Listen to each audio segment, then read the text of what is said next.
ጤና ይስጥልኝ። ይህንን መረጃ ለሻለቃ ኃይሌ ገብረስላሴና ለታላቁ ሩጫ አድርሱልኝ። ታላቁ ሩጫ እንደምናውቀው የሀገር ጌጥ ነው፣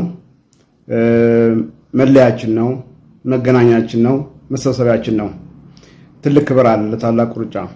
ከዚህ ጋር ተያይዞ ግን በአሁኑ በተካሄደው የታላቁ ሩጫ ላይ በአካል ጉዳተኛ ተወዳዳሪዎች ላይ የተደረገው መድሎ፣ የተደረገው ማግለል እና ክብር አለመስጠት እጅግ እኛን እንደ ማህበር እጅግ አሳስቦናል። ታላቁ ሩጫ እንግዲህ ከተጀመረ ጀምሮ በተለያዩ ጊዜያቶች አካል ጉዳተኞች እንደ አንድ ተሳታፊ በውድድሩ ላይ ሲሳተፉ ነበረ። የተለያየም አስተዋጽኦ ሲያበረክቱ ነበር። ግን በአሁኑ በነበረው ላይ አንደኛው የነበረው ከፕሮግራሙ አዘጋጆች ጀምሮ እስከ ጸጥታ አካላት በተወዳዳሪዎቹ ላይ ባጅ ይዘው ለብሰው የሚገባቸው ልብስ ቀርበው እንኳን ማንገላታቶች ነበሩ፣ ወከባዎች ነበሩ በጣም በሚያሳዝን መልኩ እና እሱን እንኳን ታልፎ ልጆቹ ብርቱ ስለሆኑ የኛ ልጆች ውድድሩ ላይ ገብተዋል። ውድድሩ ላይ ገብተው ውድድሩን ካካሄዱ በኋላ እና መጨረሻ ላይ የተከሰተው ነገር ደግሞ በጣም አሳፋሪ የሆነ እንደ ታላቁ ሩጫ ያለ የውጭ ሀገር ኤክስፖዠር ይሄን ያህል ያላቸው ሰዎች የተሰበሰቡበት ሻለቃ ኃይሌ ገብረስላሴን ጨምሮ ሌሎች ሀገራት ላይ ብዙ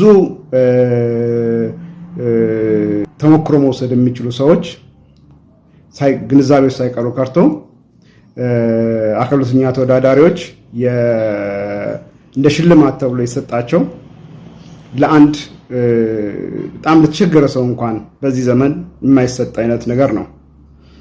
ለጉዳት አልባ ተወዳዳሪዎች እንደምናስታውሰው እስከ 400,000 ብር ከአንደኛ ለወጣት እስከ 200,000 ከዛም እያለ እየቀነሰ ሄዷል። ለአካል ጉዳተኛ ተወዳዳሪዎች ግን በሚያሳዝን መልኩ ትልቁ ሽልማት የነበረው አይ ቲንክ 8,500 ወይም 6,500 አካባቢ ነበርና እስከ 4,000 እስከ 2,000 ሽልማቶች ነበሩና ይሄ በጣም አሳፋሪ ሆኖ አግኝተነው አንደ ማህበር። ምክንያቱም ይሄ ምንን ያሳየናል? የግንዛቤ ጥረት ምን ያህል እንዳለ በቢሮ በታላቁ ሩጫ ዙሪያ ምን ያህል ግንዛቤ ጥረት እንዳለ፣ ምን ያህል እኩል አድርጎ ሌሎችን አለማየት እና አካል ጉዳተኞችን አሳንሶ የማየት ነገሮች እንዳሉ በደንብ ተገንዝበናል እንደ ማህበር። ያለ ነው ጉዳት አልባዎቹ 400,000 ብር ተሸልመዋል እና ጉዳተኞቹም 400,000 ብር ይሸለሙ አይደለም። ግን ያለው ልዩነት እናንተ ራሱ ተመልከቱት። በ400,000 ብር እና በ6,500 ብር መካከል ያለው ልዩነት ይዩት። ምንድነው? አካል ጉዳተኛው ማህበረሰብ እንደ ማጌጫ እንደ መጠቀሚያ የማየት ሴንቲሜንት በጣም አለ እኛ ሀገር ላይ በስፋት እየታየ ያለው። ይህን ግን እኛ ደግሞ ከታላቁ ሩጫን ከሚመሩ ሰዎች አንጠብቅም ነበረ። ይህን ደግሞ የማንጠብቀው ማቹርድ ናቸው፣ ኤክስፖዠር አላቸው። ሰው ካለማወቅ ሊያጠፋ ይችላል፣ እያወቀ ሲያጠፋ ግን በጣም ያሳዝናል።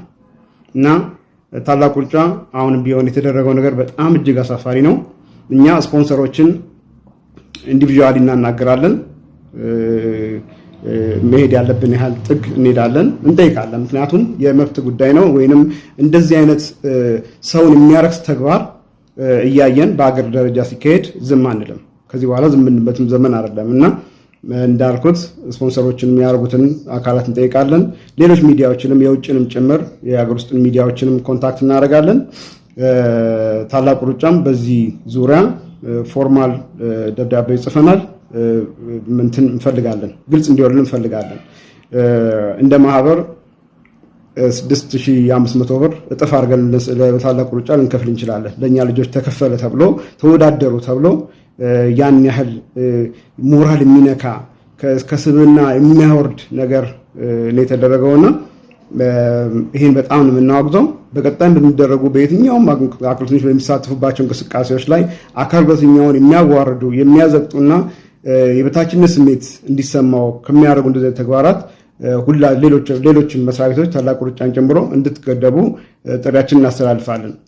ምክንያቱም እያወራን ያለነው በጣም ብዙ ስለሆነ ህዝብ ነው፣ መብቱ መከበር ስላለበት ህዝብ ነው እና በዚህ አጋጣሚ ሻለቃ ኃይሌ ገብረስላሴ ድንገት መረጃው ላይኖር ይችላል ብዬ አስባለሁኝ። እንደው ይሄን ጉዳይ ቢያየው ነገ ከነገ ወዲያ እንዳይደገም ቢደረግ እና በቂ መልስም እንዲሰጠን እንፈልጋለን። እናመሰግናለን። ፎርማል ደረጃዎች ጠብቀን ደግሞ ጥያቄዎቻችንን ማቅረብ እንቀጥላለን። አመሰግናለሁ።